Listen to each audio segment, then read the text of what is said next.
Please like and subscribe to channel if you enjoyed the video. Me, 38 male, and Miso, 30 female, have been together for 1.5 years. She wants to watch her friend have kinky, but she won't let me watch it if I'm present. For the past year, I've been sharing a home with my girlfriend. She's been working at a great location where the females are all treated as if they were sisters for the past several months. Kim, one of her staff, has recently developed a stronger bond with her. Kim recently shared some sensitive details about her kinks with the public for the first time. She showed intimate images and videos of herself to her girlfriend and another female colleague at work. Later, she emailed a link to only my girlfriend, and that was the end of it. To provide some context, GF had previously been in a long-term relationship with another lady before coming to me. She was engaged to be married. However, the couple ended up divorcing. Kim is a big fan of the band BDSM. She invited my girlfriend to come along and watch her perform. When it was first brought to my attention, GF responded, "I didn't expect you to be interested in what I had to say. I didn't want to do it because Kim is a friend of mine and I thought it would be strange." My girlfriend and I talked about it, and a few days later, I called her and said that if we were going to do anything sexual, we should do so together. I informed her that I would be happy to accompany her to see her friend perform. She had first brought it up as an option for me if I shown an interest. I've met her friend a few times, but haven't spent much time with her personally. Today, while on her way home from work, GF calls. "Kim and I talked about you being there, and we both came to the conclusion that it's a no," she says later in the discussion. I advised her that I believed she was crossing a line that I did not feel comfortable with, and that if I was not present, she would be sharing a sexual encounter with her friend if I was not present. "Usually," she answers, "but I just sitting here watching." When she approached me, I asked her to confer with me first, believing that I would take a more assertive stance if it became necessary. This was all hypothetical, and I didn't feel it had a chance of coming to fruition, so why bother fighting? She claimed that it was futile to continue the conversation because she already knew how I felt. Her next point was to explain that people occasionally do things that make their spouses angry, but they learn to live with it. I expressed my concern that having a sexual experience with her friend constituted infidelity. She was curious as to what it would suggest if she went ahead and did it. "I'd have to look for a new location to live," I said after some thought. "I will not be with someone who is unfaithful to me." As she started to challenge my concept of cheating, I asked her a series of questions. What if my friend approached me and asked if I would be interested in witnessing her and her girlfriend having? I was perplexed. According to GF, the BDSM distinguished it from the rest. As I already stated, no, it is not the case. Kim has had encounters in this manner. As a result, GF became upset and disconnected the phone call. I'm not sure where she stands at this point in time. Her lack of concern for my feelings, as well as her apparent emotional affair with Kim, have made me annoyed with her. Update. My boyfriend has recently started working out with a personal trainer. In order to show my support for her, I went out of my way to attend training sessions with her whenever possible. 2 sessions per week are scheduled for her, with one of them taking place during my normal working hours. As a result, I accompany her to the other location. Yesterday, So had a training session without me present. When I returned home, she inquired as to whether I was keeping anything from her. She eventually revealed that her trainer had advised her that I had a block, which indicated that I was withholding something from her. I was eventually fired. I stated that I was not hiding anything and then proceeded to speak.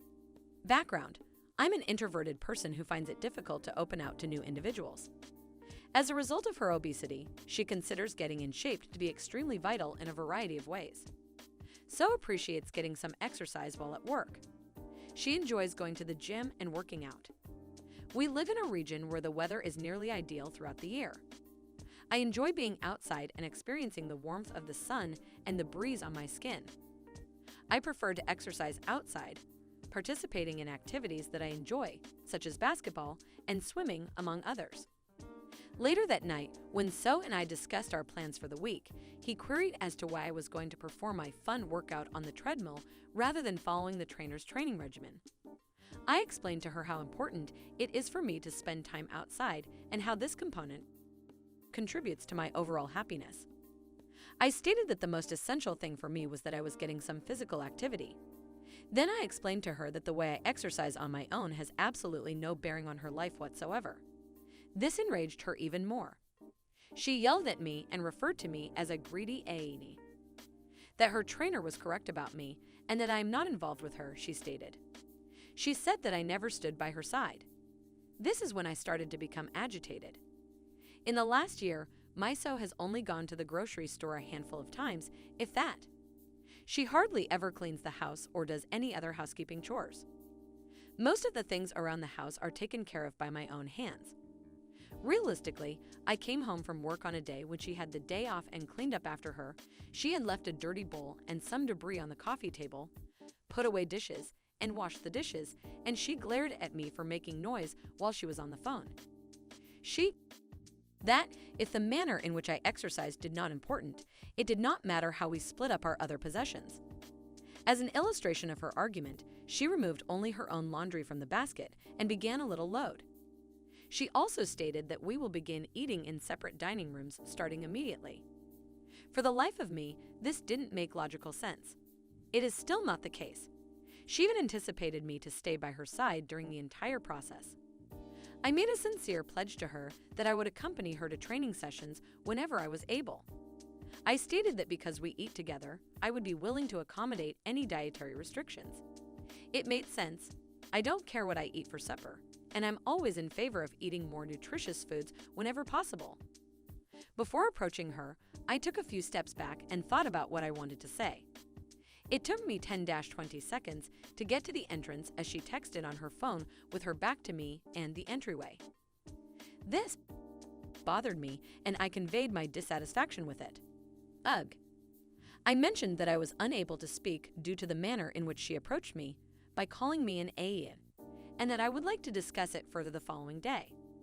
She stated that she did not wish to continue the conversation. I got up and walked out of the room. Then she came out and started talking about it again, which was a few minutes later. At one point, she said something that made me feel as if she hadn't understood how important it was for me to spend time in the great outdoors. As a result, I reiterated my position, and over the middle of delivering an emotional appeal, I broke down in tears. For a while, we went around in circles discussing her expectations in relation to my stated aims. Eventually, she indicated that there appeared to be a mistake, then hesitated and stated in a very deceptive manner. It appears that there was a miscommunication. It's okay, nothing to worry about. I'm going to do it on my own. Please do whatever it takes to keep you from sobbing in front of the whole world. Notice that she expressed regret for making Thesabing's statement when I pointed out how cruel it was.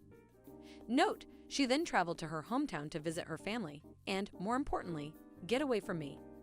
I had previously pleaded with her not to leave. I don't like it when you leave when we're having a disagreement, I stated just before she walked out of the house. She turned and went away. I sent her a text message in which I stated, I'm in a state of great distress. I guess we'll have to talk about it tomorrow morning. She started calling me right away.